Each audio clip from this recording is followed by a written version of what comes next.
Umetnost je z malo potezami narediti veliko učinka.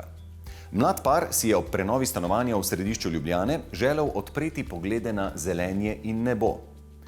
Njuna želja pa se je uresničila še z mnogimi drugimi lepimi pogledi. Upoštevala sta namreč nasvete arhitekta, ki je na prvi pogled le zasukal tloris stanovanja. Če se glavnina sodobnih prenov ukvarja predvsem z rušenjem, združevanjem in odpiranjem, potem je prenova šišenskega stanovanja popolno nasprotje. Arhitekt iz biroja Obrat je namreč raje preučil vse skrite adute in potenciale stanovanja starega več kot 80 let in mu z nekaj manjšimi prilagoditvami vnesel popolnoma novo energijo.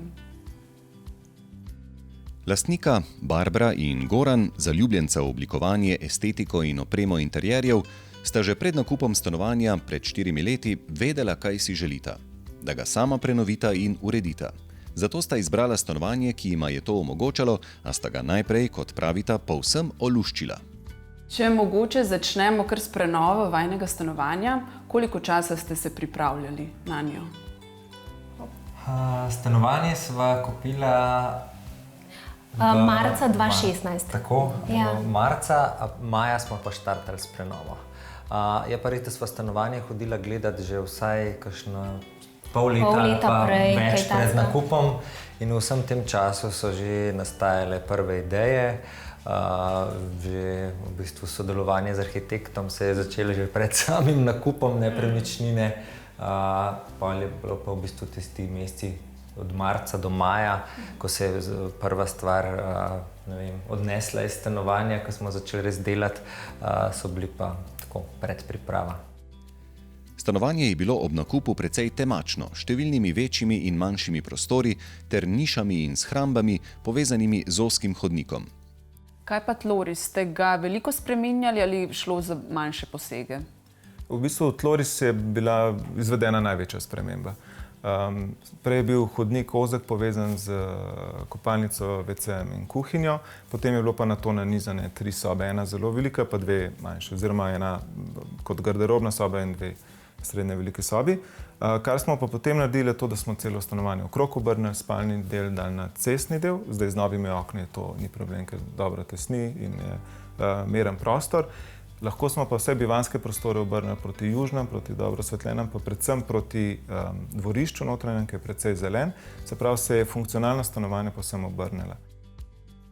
Sodelovanje z arhitektom, sicer družinskim prijateljem, se je začelo že med nakupom nepremičnine.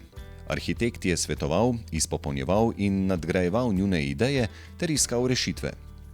Po njegovem nasvetu so tloris zasukali proti mirnejšemu notranjemu dvorišču, kar je stanovanju dalo več svetlobe. Danes sta tako prav kuhinja, narejena po meri, in dnevna soba, mirna in sproščujoča prostora, v katerih se lastnika stanovanja najbolje počutita in seveda tudi največ zadržujeta. Eden večjih izzivov pri prenovi je bila nova postavitev kopalnice, ki je v starejših stanovanjih ponavadi zelo majhna. Od vselitve so minila dobra 3 leta. Goran v stanovanju še vedno kaj spreminja in najde zanimivo rešitev. Po Barbrinih besedah se zgodi, da jo zjutraj, ko se zbudi, čaka presenečenje.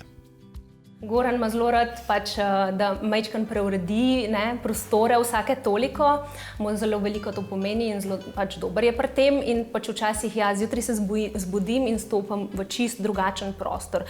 Kavč drugje zarotiran, vsi elementi, rože se selijo iz balkonov nazaj noter, tretje, vse tako je zelo fajno. Kako je v vajno stanovanje prišel tisti črn volk, ki je pod televizorjem?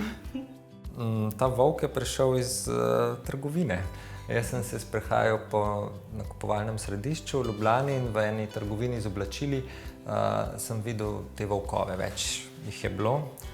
Z zelo majhno verjetnostjo, da se bo to dalo kupiti, sem vseeno stopil, vprašal prodajalko, bo to slučajno kdaj na prodaj, če se bo izložba menjala, ker so bili del izložbe, trgovina je prodajala oblačila. In me presenetilo v bistvu odgovor, da ni problema, da je toliko interesa, da imajo tudi ceno že določeno, da ga lahko takoj kupim in odpeljem. Kako pomembna je domišljija, potrjuje impulzivna odločitev nakupa kadi, za katero v stanovanju trenutno ni prostora. Zdaj se bohoti kar v spalnici. Kaj pa recimo v vajni spalnici tudi kad? To je prva stvar, ki jo opazimo, velika bela kad. Kako pa je ta prišla tja? Zelo podobno, zelo nenačrtovano, nepremišljeno, nepredvideno. Šla sva po nakupih za nekaj drugega. Ne spomnim se več kaj, najbrž sva neko tehnično stvar reševala. Pa nam je padla v oči kad, ki je bila razstavljena, v bistvu pripravljena za neko odprodajo. Barbari sem v bistvu obljubil, ko sva se preselila sem, si je zelo želela kad v kopalnici, naša kopalnica prostorsko tega ne dopušča. In jaz sem ji obljubil, da enkrat bo imela pa stanovanje, kjer bo imela kad. In zdaj jo imam. Tako. Odlično. V nekdanji večji dnevni sobi, obrnjeni na ulico, sta zdaj 2 spalnici. Dodatno sobo so pridobili tako, da so prostor pregradili v liniji delitve večjega okna, ki ga niso mogli zamenjati z 2 manjšima, saj je fasada hiše spomeniško zaščitena. Med spalnico in otroško sobo, za katero sta sprva načrtovala pisarno, je stena nastala pozneje. Arhitekt je bil zaradi novih okoliščin med prvimi obveščen o spremembi namena. Hecna je bila pa ta komunikacija, ker to je bilo zelo v začetni fazi, ki mi o tem še nisva kaj dosti govorila, ampak en prvih ljudi, ki so vam to mogla omeniti, je bil pač Blaž, arhitekt, ker je on kar malo vztrajal pri svoji ideji, ki je bila veliko bolj odprta, zračna, nama tudi zelo všeč takrat. Tako, da bi v bistvu nekako bolj z nekimi mizarskimi elementi to rešili, da tega lepega, edinega v bistvu malo večjega prostora ne bi pregrevali. Ja, ta kubus bi bil. In je rekel, pa saj za pisarno je v redu, pa sva rekla, pa mi da bi v tej pisarni imela mogoče tudi kakšno posteljo. Pa rekel, pa sej tudi če je tako postelja za goste, pa to se vse da z mizarskimi elementi in pa smo mogli povedati, pač ne malo prav noseča, mi rabimo sobo. Tako je. V nekdanji kuhinjski shrambi stanovanja je prostor našla garderobna soba. Ta pripomore k zračnemu videzu spalnice in hodnika, ki sta brez omar. V stanovanju se ohranjeni parket na ribjo kost in lončena peč v dnevni sobi mešajo z vintage, sodobno, podeželsko in minimalistično opremo. Nekatere stare kose pohištva sta dobila od sorodnikov in prijateljev, ki poznajo njun okus. Lestenec v dnevni sobi je podaril Goranov bratranec, komodo v spalnici pa stara mama. Kot pravita, sta bila takšnih kosov, ki imajo družinsko zgodovino, zelo vesela.